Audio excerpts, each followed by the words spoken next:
Hello दोस्तों, स्वागत है आपका प्रवीण लीगम बैकलोरियस पे। आज हम सेक्शन 144 सीआरपीसी पे बात करेंगे। सीआरपीसी 144 बहुत लोगों ने सुना होगा और ये आए दिनों कहीं ना कहीं लगा होता है। कोविड-19 में पूरे दरमियान 144 लगा था और प्रेजेंट टाइम में जो दिल्ली में हमारे पहलवान आंदोलन कर रहे हैं जंतर मंतर पे, वहां पे दिल्ली पुलिस ने 144 लगा दिया है। ऐसे में हम 144 को आज जानेंगे और लॉ के माध्यम से समझेंगे कि 144 क्या होता है। तो जैसा कि मैंने बताया था कि इसके लिए हमें सीआरपीसी 1973 की तरफ चलना पड़ेगा। सीआरपीसी हमारा 37 चैप्टर और 483 सेक्शन में डिवाइडेड है, जिसके चैप्टर 10 में सेक्शन 134 से लेके 148 तक इसमें कुछ ऐसे चीजें बताई गई हैं जो स्टेट अगर उसे फील होता है, अगर उसे आभास होता है कि यहाँ पे पब्लिक ट्रांसक्विलिटी या लोक शांति भंग हो सकता है, तो इसमें वह चैप्टर 10 का प्रयोग करके विभिन्न धाराओं में जो शक्तियां दी गई हैं उसका प्रयोग कर सकती है। हमारा चैप्टर 10 जो है वो 4 भागों में विभाजित है, जैसे कि भाग ए, भाग बी, भाग सी और भाग डी। भाग ए में जो है वो अनलॉफुल असेंबली से संबंधित है, जो कि सेक्शन 129 से लेके 132 तक में इसके प्रावधान दिए गए हैं। वही पार्ट बी पब्लिक नुसांस, लोक नुसांस के संबंधित है और यह सेक्शन 133 से लेके 134 तक में इसके प्रावधान बताए गए हैं। वही पार्ट सी में अशांति न्यूसेंस और अशांति खतरे के मामले, मतलब अर्जेंट केसेस, नुकसान और अप्रहेंडिंग डेंजर से संबंधित चीजें बताई गई हैं, जो सेक्शन 144 से लेके 144A तक में डिवाइडेड है। आज हम इसी पे बात करेंगे। वही जो सेक्शन 145 से लेके 144 तक डिस्प्यूट ऑफ इमूवेबल प्रॉपर्टी, जो अचल संपत्ति होती है उसके जहां विवाद होते हैं, वह सेक्शन 145 से लेके 148 तक में इसकी प्रोसीजर क्या होंगी उसकी बताई गई है। लेकिन आज हमारा जो बात है वह केवल सेक्शन 144 पे है, जो अर्जेंट केसेस, नुसांस, अप्रहेंडिंग डेंजरस के बारे में ये बात करता है।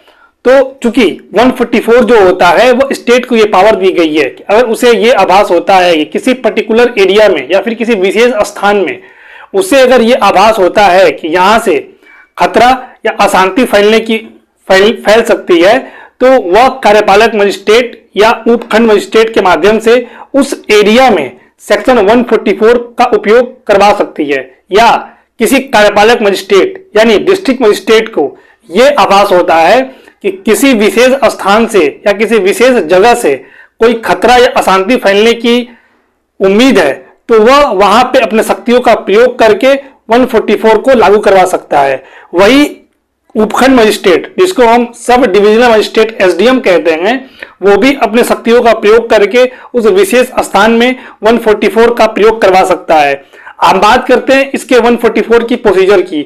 अगर किसी जगह पे या फिर किसी विशेष स्थान पे 144 लागू किया गया है, तो यह कार्यपालक मजिस्ट्रेट या फिर उपखंड मजिस्ट्रेट का यह कर्तव्य होता है कि उस 144 की सूचना यानी नोटिफिकेशन जो है वह स्थानीय किसी न्यूज़पेपर में या फिर उस विशेष स्थान में किसी व्यक्ति को या फिर उस विशेष स्थान के किसी जगह पे इस बात की, इस सूचना की तामीली करवाए, मतलब इसका नोटिफिकेशन वहां चस्पा करे, ताकि आम लोगों को और आम जो वहां के उपस्थित लोग हैं उनको यह मालूम चल सके कि इस जगह पे धारा 144 लागू है।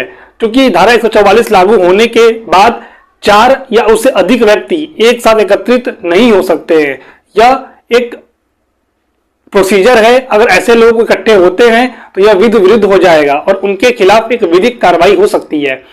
लेकिन अगर इसे किसी स्टेट गवर्नमेंट या फिर डीएम या फिर एसडीएम को यह लगता है कि 144 लगाने के बाद वहां मामला ठीक ठाक हो गया है, शांति हो गई है, तो वह अपने इस 144 शक्ति को वापस ले सकता है या फिर किसी व्यक्ति के आवेदन पे वह इस चीज को वापस ले सकता है। लेकिन अगर ऐसा होता है कि वहां पे शांति नहीं बनी रहती है और शांति बनने का खतरा आगे रहता है, तो वह इसे आगे भी बढ़ा सकता है। लेकिन ध्यान रखिएगा, यह 6 मंथ यानी 6 महीने से अधिक नहीं हो सकता। यह सिर्फ और सिर्फ 6 महीने तक ही इसको हम लागू कर सकते हैं। इसीलिए प्रेजेंट टाइम में अभी दिल्ली के जंतर मंतर पे जो हमारे रेस्लर्स बैठे हुए हैं धरने प्रदर्शन पे, वहां की पुलिस ने वहां पे धारा 144 लागू कर दिया है। इवन वहां मीडिया को भी प्रतिबंधित कर दिया है।